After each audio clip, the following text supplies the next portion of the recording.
कि मेरे आपकी का बात कोई बात है मेरे दिल में ये आने वाला भविष्य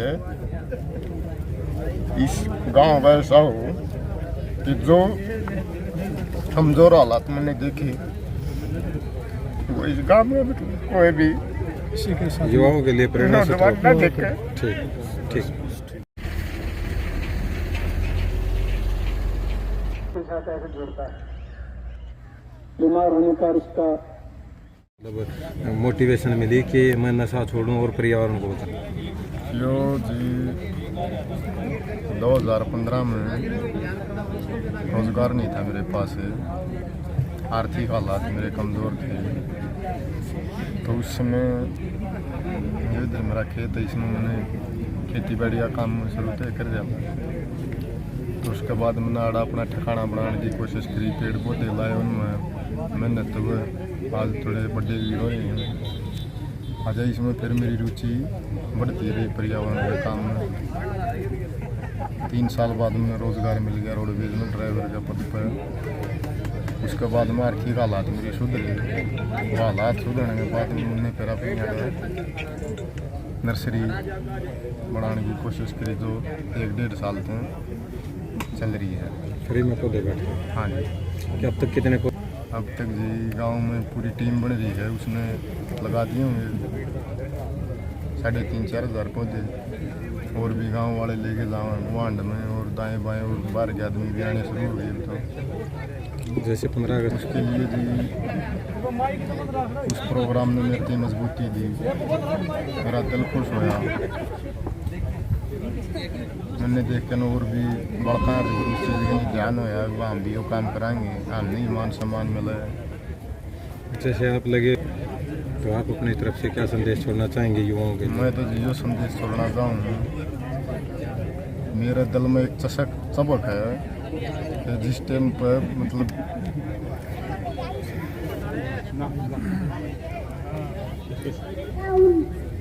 कि मेरे आपकी का बात कोई बात है मेरे दिल में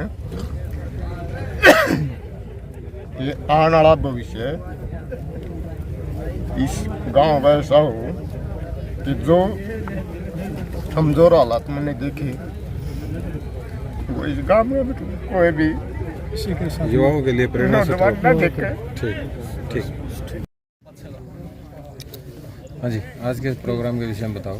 आज का हमारा जो कार्यक्रम है गांव खरकड़ा में नशा मुक्ति के लिए कार्यक्रम हमें चला है कि नशे के खिलाफ एक हमारी मुहिम है कि नशा जो है वो शरीर को मन को खराब करता है और युवा बचेगा जब जब नशा समाप्त हो जाएगा। तो उस नशे के खिलाफ हमारा यज्ञ था। आज भूपेंद्र भाई ने हमारा यज्ञ का आयोजन करवाया, आचार्य जी ने यज्ञ करवाया और ये यज्ञ गांव के युवाओं में जागृति पैदा करने के लिए था कि किस प्रकार से नशे को हम छोड़ें और किस प्रकार से समाज में अपना योगदान देने के लिए, सकारात्मक योगदान देने के लिए नशे को छोड़ना जरूरी है। तो इस मुहिम में गांव के सभी लोगों ने, सभी युवाओं ने बढ़ चढ़ के भाग लिया और इसका यही उद्देश्य है कि जन जन तक हमारी ये बात पहुँचे कि नशा बहुत बेकार चीज़ है। तो नशे को दूर करना है और हेल्थ को सही रखना है तो नशा छोड़ना पड़ेगा और नशा छूटेगा तो देश का विकास होगा, समाज का विकास होगा और मनुष्य सामाजिक प्राणी है। जब तक नशा समाप्त नहीं होगा अपराध समाप्त नहीं हो सकता। तो अपराध को ख़त्म करने के लिए कहीं ना कहीं हमने नशे को ख़त्म करना है। तो उस नशे को ख़त्म करने के लिए आज हमारी एक पहली मीटिंग थी। आज हमारा संगठन तैयार हो जाएगा, उसके बाद हम नई नई जो चीज़ें हैं जो हम कर सकते हैं सबकी जिम्मेदारी तय होकर नशे के खिलाफ पूरी मुहिम हमारी चलेगी। जैसा बहुत अच्छा सवाल पूछा, धन्यवाद करता हूँ मैं आपके चैनल का भी और आपका भी कि ये सवाल पूछा। आजकल बहुत सारे जो नेता हैं, अभिनेता हैं, अपने पैसे के चक्कर में, अपने स्वार्थ में इतने स्वार्थी हो गए हैं कि नशे को प्रमोट कर रहे हैं। पान गुटखा ये इनकी ऐड कर रहे हैं और मैं बहुत सारे एक्टरों को ये मानता था कि भाई अच्छे हैं और बहुत सुलझे हुए व्यक्ति हैं, लेकिन जो व्यक्ति नशे को प्रमोट कर रहा है ना ऐड के माध्यम से पैसा प्राप्त करने के लिए, तो मेरा रिक्वेस्ट है अपने बच्चों को खिला के दिखा दे टीवी पे आके, ये मेरा बच्चा ये खाए। दूसरे के बच्चों को बिगाड़ना बहुत आसान है अपने हित के लिए, लेकिन जब हम ये अपने ऊपर अप्लाई करते हैं ना तो वो समाज का एक सेलिब्रिटी है, लोग उनको फॉलो करते हैं। तो उनको खलनायक नहीं बनना चाहिए, उनको नायक बनना चाहिए। और जो बहुत बहुत सारे नेता हैं जो बहुत सारे आजकल सेलिब्रिटी हैं जो नायक की बजाय खलनायक का रोल प्ले कर रहे हैं। उनको हमारी पूरी तरह से विरोध है और पूरी तरह से उनकी भर्त्सना करते हैं और उनका पूरी तरह से विरोध करेंगे। हर चीज़ में उनका विरोध करेंगे क्योंकि समाज में बहुत गंदी और बुरी आदत को फैलाने का काम वो कर रहे हैं। आजकल जैसे चुनाव का समय आता है, चुनाव के समय नेताओं के लिए मेरा ये है कि जो व्यक्ति, एक बात समझ लेना, जो व्यक्ति नशा करे ना, शराब बाट का आपकी वोट लेना चाह रहा है ना, तो मैं घड़ा नहीं कहता, एक सरपंच का चुनाव भी कम से कम 20-30 घरों में ऐसी बर्बादी लेके आता है कि फ्री में नशा दारू बांट दी, पी ली, और वो दारू जितनी तबाही करेगी, किसी का भाई बिगड़ेगा, किसी का बेटा बिगड़ेगा, किसी का चाचा बिगड़ेगा, किसी का बाप बिगड़ेगा।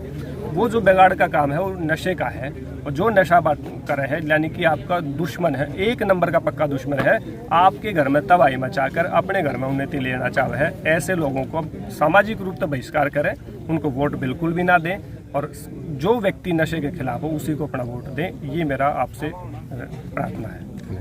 भूपेंद्र भाई एक ऐसे उदाहरण है, यहाँ पिछले 5 साल से जब ये लगे, अकेले ने बिल्कुल सारा काम इतने ढंग से किया। मतलब फिर इंसान शुरुआत अकेला ही करता है, कारवां बाद में बनता। आज कारवां आपके सामने है, जो भी यहाँ पे दिख रहा है आपको भीड़। नशा एक बहुत बड़ी आपराधिक दुनिया में है, जान का कदम है, इससे बचो। हम उनको नहीं बचा सकते जो आज ऑलरेडी उसमें हैं, लेकिन भूपेंद्र भाई की शुरुआत ये है, हम सिर्फ एक सोच और समझ के वे पकड़ करके हम काम करेंगे। जैसे हम जिस नए बच्चे जो अपराध के लिए, इस नशे के लिए जो जा रहे हैं, हमारा सिर्फ यही उद्देश्य है कि वो ना जा पाए, बस यही हमारी दुआ है। पहले तो मैं सबकी ओर से आपके चैनल का धन्यवाद करता हूं कि आप हमारे इस विचार को आगे बढ़ाने के लिए, जन जन तक पहुंचाने के लिए यहाँ पहुँचे हैं। आज का जो कार्यक्रम था वो पर्यावरण की शुद्धि के लिए है, और हम सब, पर्यावरण एक शब्द है, पर्यावरण में सब कुछ आ जाता है, लेकिन हम जानते नहीं हैं, हमें जो है ना सीमित दायरे में आज तक बताया गया है। तो एक प्रोग्राम पहले से चला रखा है, यहाँ इस गांव के ही नौजवान हैं भूपेंद्र सिंह, लोग भूपी के नाम से भी जानते हैं। तो वो पेड़ पौधों को जो है वो हर आदमी को बांट रहे हैं। हर नया बच्चा जन्म लेता है तो उसको एक पौधा दे करके और कुछ मिठाई दे करके अपने संदेश को भेजाते हैं कि सब आदमी एक एक पेड़ लगाएं अवश्य। तो ये एक अभियान चला हुआ था। इसके बाद जैसे जैसे आगे बढ़ी बात, तो इनके अंदर भी एक विचार आया कि भाई अकेले पेड़ बांटने से ही शुद्धि नहीं होगी, शुद्धि तो जो है और बहुत सारे तरीके हैं जो अशुद्धि पैदा करते हैं। तो सबसे पहले तो धूम्रपान के रूप में इनकी चर्चा हुई, और धूम्रपान यदि पहले इन्होंने करना शुरू कर दिया था तो सबसे पहले इन्होंने ये हिम्मत की, ये साहस दिखाया कि अपना जो धूम्रपान की आदत थी वो छोड़ दी। और पूरे गांव में ये चर्चा है कि भूपेंद्र ने जो है वो हुक्का पीना, बीड़ी पीना, सिगरेट पीना छोड़ दिया है। ये बहुत बड़ी एक जो है एक उसका सामाजिक कार्य है। आज का जो कार्यक्रम है वो यज्ञ के साथ जुड़ा हुआ था, और यज्ञ को कहते हैं लोग, विद्वानों ने लिखा है, यज्ञोमयी श्रेष्ठ तमाम कर्म। सारी दुनिया में जितने भी हम काम करते हैं, यज्ञ उससे सबसे ज़्यादा उत्तम काम है, और वो सारे वातावरण को शुद्ध करता है। इसलिए यज्ञ से आज का संकल्प लेने के लिए साथियों को इकट्ठा किया, और अब उनको बैठ करके उनकी मीटिंग होगी, और उसमें जो है हम अगला कार्यक्रम बनाएंगे ताकि सबसे पहले इस गांव से जो है इस नशे को दूर किया जाए, और फिर गांव नशा जो दूर होगा तो हम फिर आगे गांव बढ़ेंगे, पूरे हलके में इस जो आयोजन को शुरू करेंगे, और फिर हलके के बाद फिर ज़िले में चलेगा, और इस तरह से हम इसको बहुत आगे तक ले जाने की योजना है। अभी इसके अंदर जो है वो सबसे ज़्यादा दिक्कत क्या आ रही है कि अभी 1.5 साल पहले केंद्र सरकार की एक रिपोर्ट छपी, सर्वेक्षण छपा नशे के बारे में, और उसने लिखा है केंद्र सरकार के जो सामाजिक कल्याण अधिकार वो है कल्याण बोर्ड, उसने लिखा है कि पिछले सर्वे में जहां 22 शहरों की, दिल्ली से लेकर के भोपाल और इन सारे शहरों को लेकर के 22 शहरों की जो है सर्वे किया गया, और उसमें एक शहर से 2000 नौजवानों का सर्वे किया गया। उनसे पूछा गया, उनकी इच्छा पूछी गई और उनका दिनचर्या पूछी गई। तो उसके अंदर सर्वे में ये आया कि 45% युवा जो है वो नशे के अंदर चले गए हैं। अब उसने कहा कि इस तरह से, इस रफ्तार से यदि नशा बढ़ता रहा तो आने वाले 10 और 15 साल के बीच में सारे देश का 90 और 95% युवा जो है वो नशे का आदी हो जाएगा। और इस समस्या का समाधान बाद में नहीं हो सकता, यदि शुरुआत में ही यदि सरकारें संभल जाएं, समाज में करने वाले सामाजिक लोग सुधर जाएं, और जो सिनेमा घरों में काम करने वाले लोग जिनको अभिनेता आदि कहते हैं वो लोग यदि ठीक से निर्देशन करें तो इस देश का नशे में की ओर बढ़ने की प्रवृत्ति रुक सकती है और देश अच्छे रास्ते पर चल सकता है।